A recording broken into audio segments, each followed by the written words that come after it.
చెల్లె మోసింది, మీ చెల్లె లిక్కర్ స్కామ్లో సంచులు మోసింది, రేవంత్ రెడ్డి సంచులు మోసిండు.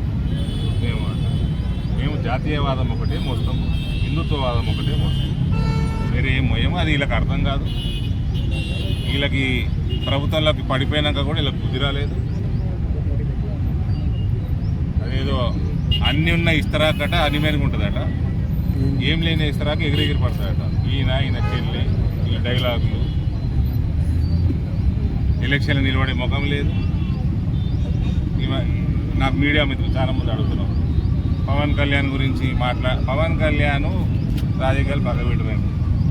పవన్ కళ్యాణ్ రాజకీయాలకు రాకంటే ముందు, ఆయన పార్టీ పెట్టకంటే ముందు ఆయన కనీసం 1 కోటి మంది ఫ్యాన్లు ఉంటారు, కనీసం 1 కోటి మంది ఉంటారు.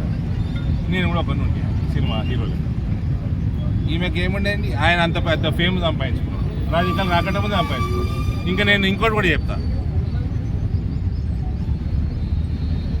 పేరు తీసుకొని చెప్తా. చిరంజీవి గారితో ఒక రోజు చర్చ జరుగుతుంటే, మేము రాజకీయాల్లోకి వచ్చి చిరంజీవి రాజకీయాల్లోకి వచ్చినా కూడా అంత నష్టం కాలేదంట.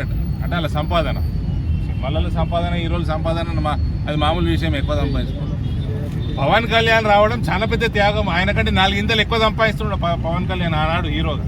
అవన్నీ వదులుకొని రాజకీయాల్లోకి వచ్చి రోడ్ల మీద తిరుగుతున్నాడు. ఆయన అంత ఫేమ్ ఉన్న ఆయన, కోట్ల మంది ఫ్యాన్స్ ఉన్నప్పుడు ఈమె బ్యూటీ పార్లర్ పెట్టినాం ఫేమ్.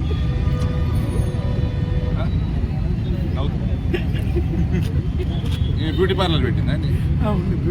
నేనేం చేసాడు కేటీఆర్? అయ్యే పార్టీ ఇంటికి పెట్టిండు, ఈ తెలంగాణ వచ్చేదా పీకేదా అని అమెరికాలో అన్నోళ్ళు అందరు నాకు చెప్పింది. వీళ్ళు అయ్యనే తిట్టిన వాళ్ళు, వీళ్ళు ఇలా తెలంగాణ మాట్లాడుతున్నారు. వీళ్ళు అయ్యకి రాజకీయ భిక్ష పెట్టిన కుటుంబం నాది. 42 సీట్లు లేకపోతే ఎప్పుడో వీకు కేసీఆర్.